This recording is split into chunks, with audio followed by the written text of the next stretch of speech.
Na nossa última aula, nós estávamos analisando o IBS. Então, hoje nós vamos continuar essa análise e eu vou compartilhar novamente. E agora vamos começar pelo artigo 156-A, parágrafo 5º. Ele diz: lei complementar disporá sobre. Inciso 4º. Eu não vou ler tudo, obviamente, eu estou destacando os pontos que são importantes. Vocês, claro, né, devem ler a emenda constitucional toda, né, se possível. É, mas aqui o objetivo da nossa aula não é esgotar a reforma tributária, até porque a gente não sabe nem o que vai sair efetivamente das leis complementares. A gente tem uma ideia, obviamente, mas muitas coisas podem mudar. Então, aqui é nós analisarmos a parte constitucional que já foi posta. Então vamos lá. Lei complementar disporá sobre, inciso 4º, os critérios para a definição do destino da operação. Vocês se lembrem que a tributação será no destino. Essa lei complementar é o projeto de lei complementar 68, né, que vai definir os critérios para o que seja o destino. O que a Constituição diz? Que o destino da operação pode ser o local da entrega do bem, da disponibilização ou localização do bem, porque pode ser casos de bens imóveis, por exemplo, onde o imóvel está localizado.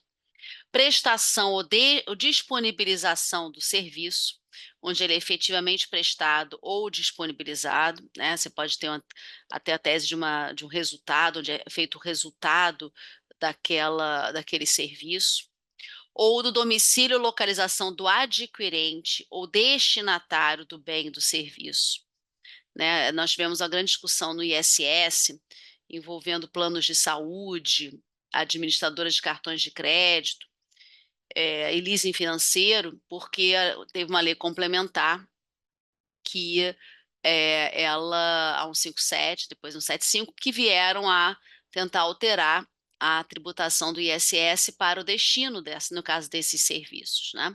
E o Supremo disse que era possível, e lá a ideia era que você tributasse no destinatário do serviço, no tomador do serviço, né? As legislações nesse ponto foram consideradas inconstitucionais, mas por outros motivos, não era por causa da possibilidade de você tributar no destino. Então, você veja que no caso de serviço, pode ser onde estiver o destinatário do serviço, o tomador do serviço. É possível, né? Admitidas diferenciações em razão das características da operação. Então, em relação ao destino da operação, você pode ter diferenciação, né? Um caso vai ser onde está disponibilizado, onde está entregue, onde está localizado o bem, o domicílio do tomador, do adquirente.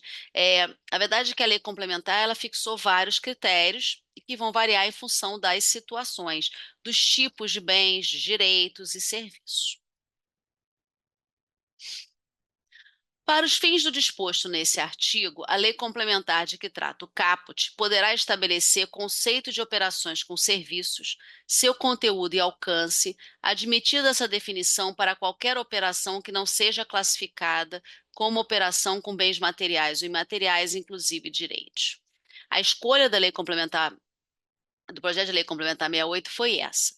Foi você deixar o conceito de operações com serviços em caráter residual. Então, você vai ter uma operação com bens materiais e imateriais, inclusive direitos, e o que não for isso é serviço.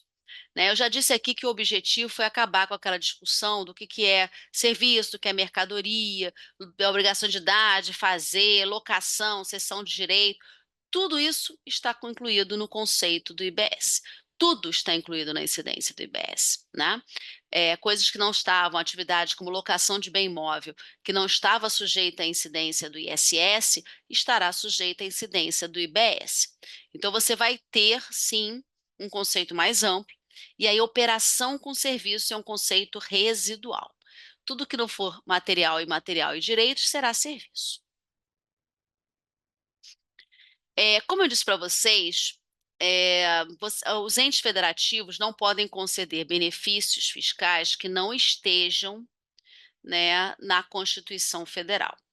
Então, a Constituição prevê regimes específicos de tributação, prevê regimes favorecidos de tributação e diferenciados. Eu vou dar uma noção geral deles, tá? Porque são 3 tipos de regimes diferentes. Primeiro, a Constituição, lá no parágrafo 6º do artigo 156, letra A, ele trata dos chamados regimes específicos de tributação. Então, o primeiro deles, combustíveis e lubrificantes. Hoje eles já têm um tratamento diferenciado no ICMS e vão ter um tratamento diferenciado no IBS.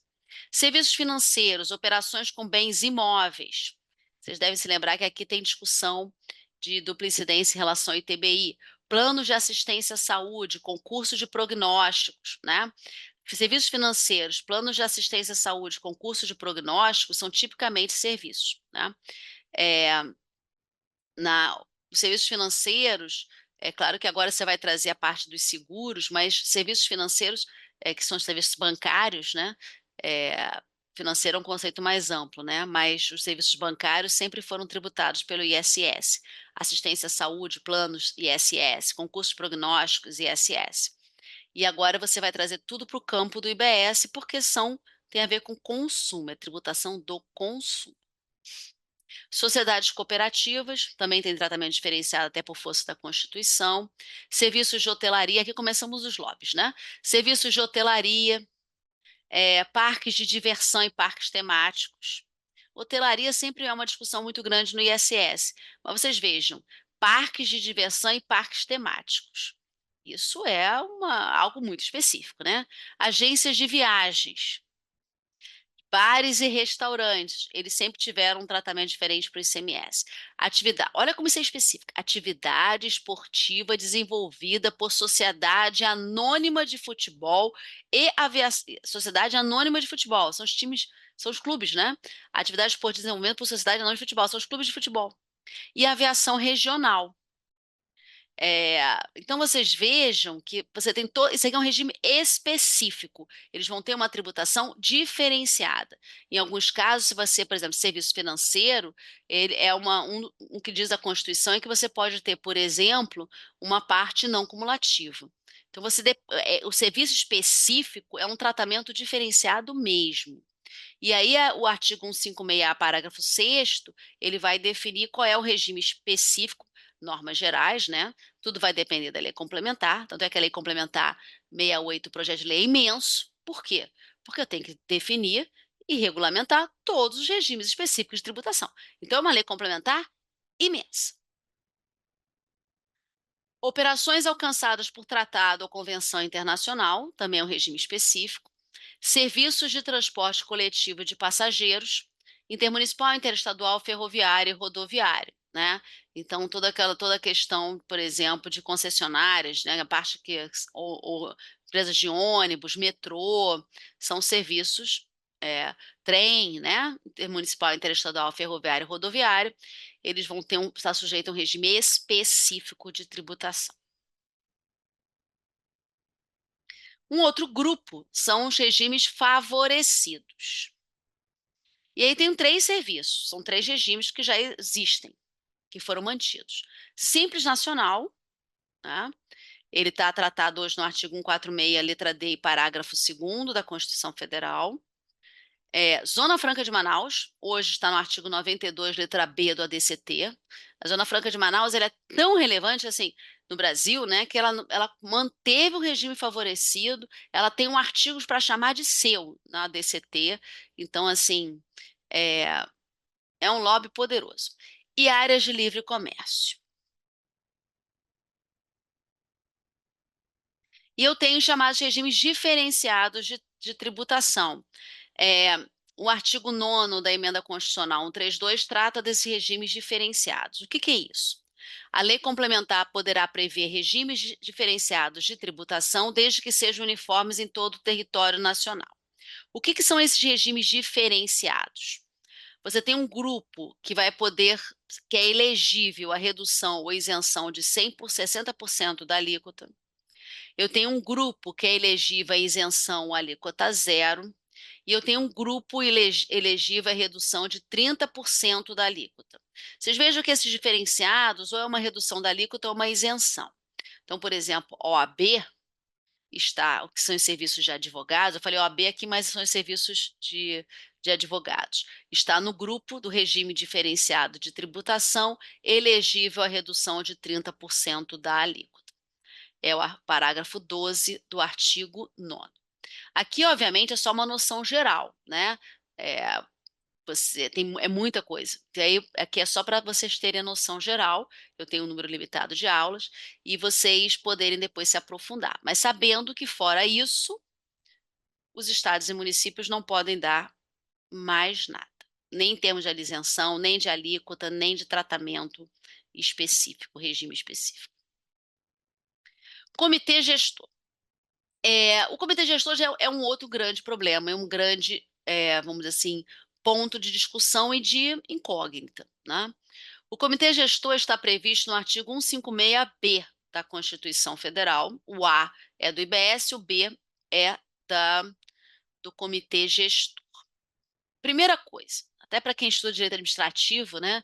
Eu estava conversando com um professor, amigo meu de direito administrativo, ele falou: André, agora nós surgiu uma nova figura no direito, né? Comitê gestor. Ele é uma entidade pública sob regime especial. É interessante que durante a discussão do projeto de lei, né, eu participei lá do PAT RTC, havia uma grande dúvida, né? Eu não acompanhei o grupo do comitê gestor, mas eu acompanhei pelo GAS, né, pelo grupo de análise jurídica. E a gente, uma grande discussão, e os procuradores que funcionaram junto ao grupo mencionavam que havia uma grande discussão sobre a natureza jurídica do comitê gestor, né? Se pensou em criar uma autarquia, uma super autarquia. E aí acabou que ele teve essa natureza que é um pouco nova, ela é nova. É uma entidade pública sob regime especial. Existe uma grande discussão, o comitê gestor, a lei complementar já é a 108, né? E houve uma grande discussão, até o projeto de lei substitutivo, né? Visou criar maior transparência e controle do comitê gestor, inclusive para um controle externo, né? Porque quando você fala em entidade pública sob regime especial, qual é o controle a que se submete esse comitê gestor, né? É algo novo, não é algo que já existe, né? Quais são as competências exclusivas? Editar regulamento único, uniformizar a interpretação e aplicação da legislação, né? Estão sendo montados, né? Existem órgãos dentro do comitê gestor que visam essa uniformização, e existem também órgãos externos que também estão na lei complementar, que têm esse mesmo objetivo. Arrecadar. Lembra que eu falei para vocês? Você verifica qual é o destino da operação, a alíquota estadual e a alíquota municipal, e o recolhimento é feito ao comitê gestor. Então, o comitê gestor é que arrecada os valores. Efetuar as compensações, eu também já mencionei para vocês, e distribuir o produto da arrecadação entre estados e municípios. E decidir o contencioso administrativo. Isso foi uma outra grande discussão que também está na Lei Complementar 108, de como você vai organizar esse contencioso administrativo. Tiveram várias propostas, das mais diferenciadas, porque há uma diversidade muito grande de contenciosos administrativos entre estados e municípios, né? Todo mundo pensa, e aqui é uma questão, muitos que compuseram o comitê gestor tinham representantes da Fazenda Nacional e eles raciocinam muito com o CARF, né? Com a sistemática do CARF. Mas a realidade dos estados e municípios é muito diferente. Tem estados, tem municípios que não têm contencioso administrativo. Tem outros estados e municípios que você tem você tem uma primeira instância, que pode ser uma instância composta por um órgão colegiado ou por uma decisão monocrática, um único julgador. Você pode ter recurso, você pode ter fase recursal ou não. No Brasil é muito diferente. Uma segunda instância, quem tem, é o caso do município do Rio, a segunda instância é um conselho de contribuinte, geralmente, que é um órgão paritário, tem representantes do contribuinte e da Fazenda, e essa é uma briga na aprovação do projeto de lei, porque né, a participação dos contribuintes nos órgãos de julgamento, como também a participação das próprias procuradorias, tá? Essa é uma briga das procuradorias. O projeto de lei 108, as procuradorias estão trabalhando por isso, diz expressamente que só fiscais de renda são que compõem a chamada administração tributária, como se a procuradoria não fizesse parte da administração tributária, né? Mas a reforma fez uma diferença muito grande entre os dois. Então, a administração tributária para a reforma e para os projetos de lei são fiscais, auditores fiscais. Eles podem, só os julgadores só podem ser auditores fiscais, né? As representações junto aos conselhos, aos órgãos de julgamento, pode ser por auditores fiscais ou por procuradores. Então, vocês vejam, pode ser que eu não tenha procurador nenhum funcionando, nem na primeira instância, nem na segunda instância. O que hoje vai de encontro a muitos processos administrativos tributários ao longo do Brasil. E é importante a participação das procuradorias, né? Na interpretação, para evitar judicializações sem necessidade, para que aquela decisão esteja adequada com a jurisprudência dos tribunais superiores. Então, assim, essa é uma discussão imensa que está acontecendo no Congresso nesse momento. Né? Eu estou dando aula, o projeto de lei complementar não foram ainda aprovados pelo Congresso Nacional. Então, são discussões, passaram pela Câmara, mas vai para o Senado, depois pode voltar. Então, é uma discussão imensa, tá? Mas o contencioso ele está vinculado ao comitê gestor. Outro ponto que é importante na reforma é que existe um espelhamento entre as normas referentes ao IBS e CBS. O artigo 149b da Constituição e diz que os tributos previstos nos artigos 156A, que é o IBS, e 195.5, que é a CBS, a CBS é uma contribuição de bens e serviços, observarão as mesmas regras, em relação a fatos geradores, base de cálculo, hipóteses de não incidência e sujeitos passivos. São os mesmos. Fato gerador, base de cálculo, hipótese, não incidência e sujeitos passivos. E vocês vejam, o IBS é competência compartilhada, a CBS é um tributo federal.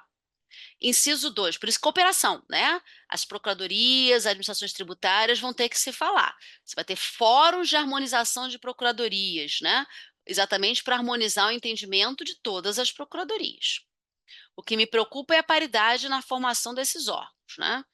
Porque senão você vai ter, a meu ver, o que vai acabar acontecendo, é inevitável, uma prevalência do interesse federal sobre os estados e municípios, porque se você pensa em órgão paritário, né, de fórum de harmonização, 4 procuradores federais da PGFN e 4 procuradores do comitê gestor, 2 do estado e 2 do município, que é a proposta atualmente em vigor, né?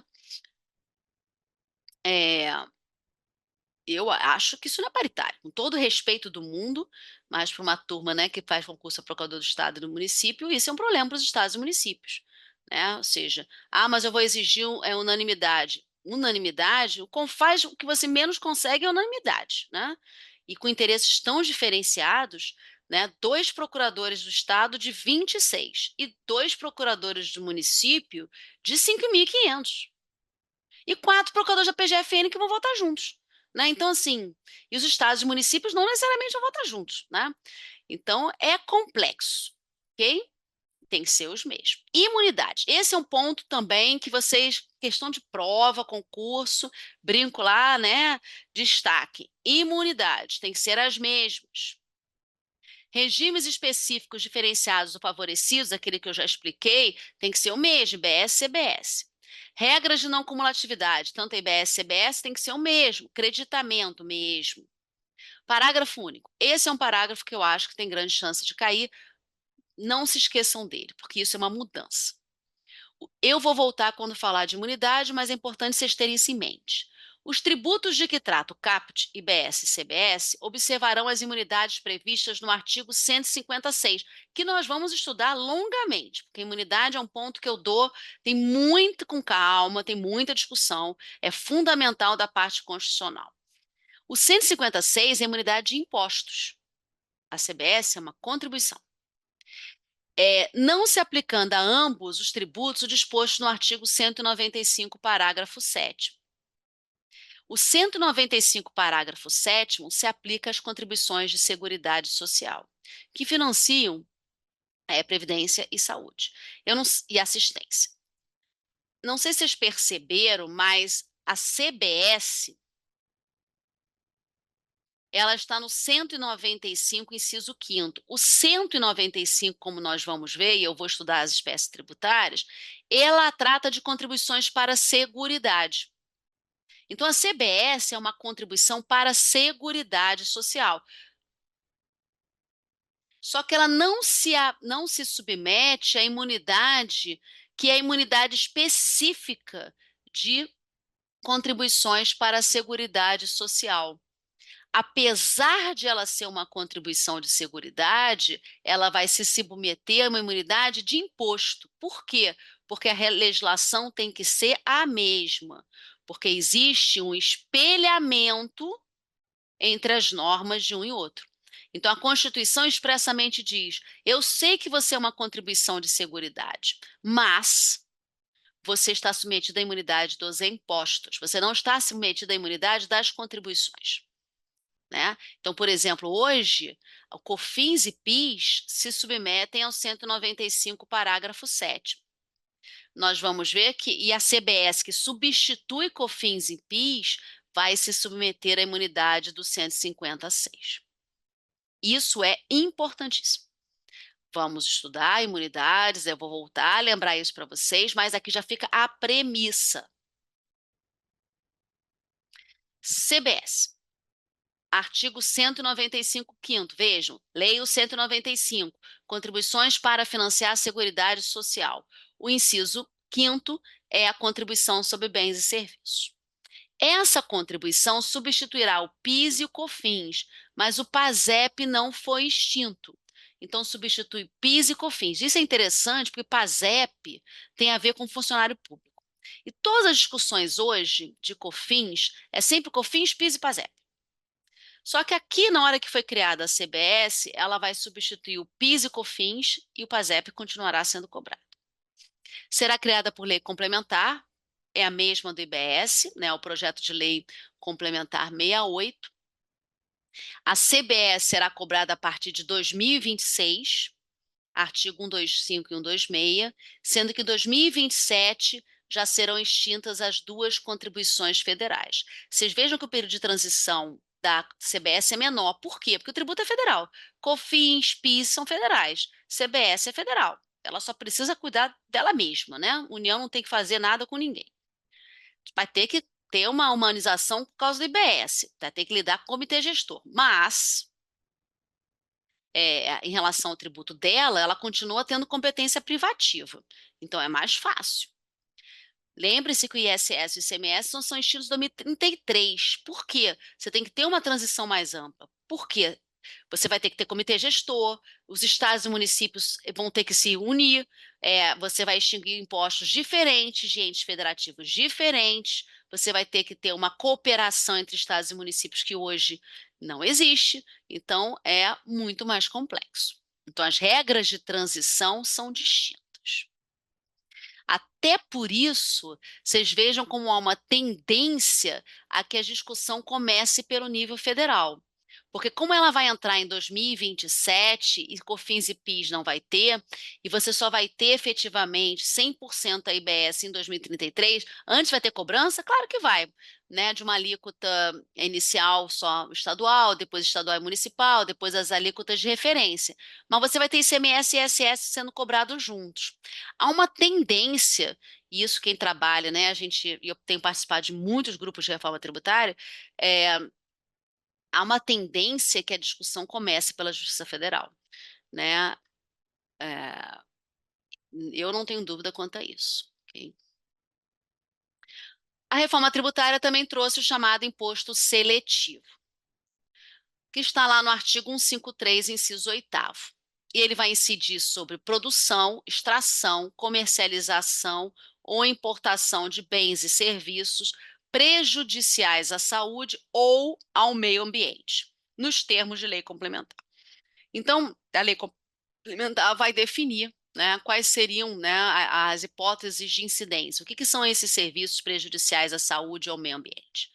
Quando eu participei da discussão lá do projeto de lei, né, tá também o lei complementar que é 68, tinha uma grande discussão de como você faria, se a gente faria uma listagem, uma tabela como é no IPI, ou se você vai só conceituar o que são os prejudiciais à saúde e ao meio ambiente, né? Então, há uma grande discussão, e o imposto seletivo está sendo objeto de muitas discussões. Por quê? Porque também são áreas muito, vamos dizer assim, o que é prejudicial à saúde? Então, você tem produtos que são industrializados, são produtos que você tem, por exemplo, cigarro, bebida. Bebida você tem uma ideia, vai ter variação de tributação de acordo com o teor alcoólico da bebida. Meio ambiente, com certeza, extrações, né? Minerais, pelo menos é o que se pensa. O que vai sair do projeto de lei a gente não sabe, porque são lobbies bem poderosos, né? E aqui, mas tem se gerado uma grande discussão em relação ao imposto seletivo. E aqui eu queria fazer uma observação. Isso não tem nada a ver com a seletividade no ICMS e no IPI, certo? A seletividade no ICMS e no IPI tem a ver com essencialidade do produto, que nós já vimos. Aqui, o imposto seletivo ele tem uma finalidade extrafiscal, né? A ideia de proteção à saúde e ao meio ambiente, para mim, é uma finalidade extrafiscal, mas não tem nada a ver com o princípio da seletividade, que está relacionado à capacidade contributiva. Tá? Aqui o imposto seletivo, ele tem uma finalidade extrafiscal. Se vai ser atendido ou não vai ser, é uma discussão do momento, imensa, teórica. Vamos ver como vai ser o projeto de lei. Mas a ideia era essa. Parágrafo 6º. O imposto previsto no inciso 7, do inciso 8º desse artigo. 1. Não incidirá sobre as exportações, nem sobre as operações com energia elétrica e com telecomunicações. Vocês vejam, não incidirá sobre exportação. Vocês viram que toda a tributação, né, da reforma do IBS, CBS, imposto seletivo, não incide sobre exportações. Nem sobre operações de energia elétrica e telecomunicações. Esse é um setor, e aqui combinando o slide que eu já dei para vocês, que o imposto seletivo não vai incidir. Ele já é um setor bem tributado, né? Incidirá uma única vez. Ele não é um imposto plurifásico, né? Como hoje em dia o ICMS. Ele vai incidir uma única vez. Não integrará a sua própria base de cálculo. Vejam a discussão que eu falei do ICMS. Né? O IBS também não integrará a sua própria base de cálculo. Ela não vai ter cálculo por dentro. Agora, o IS integrará a base de cálculo dos tributos previstos nos artigos 1552, que é o ICMS, 1563, que é o ISS, 156A, que é o IBS, e 1955, que é a CBS. Ou seja, ele não é calculado por dentro, ele não integra, ele não incide sobre ele mesmo, mas ele compõe a base de cálculo de outros impostos, de outros tributos. Poderá ter o mesmo fato gerador e base de cálculo de outros tributos. A Constituição expressamente autoriza uma dupla incidência. Ele pode, e é o que acontece, né? Você vê a questão, você vai ter incidência em muitos casos de ICMS, vai ser circulação de bens, e vai ser o mesmo fato gerador do imposto seletivo. Exatamente o mesmo, ok?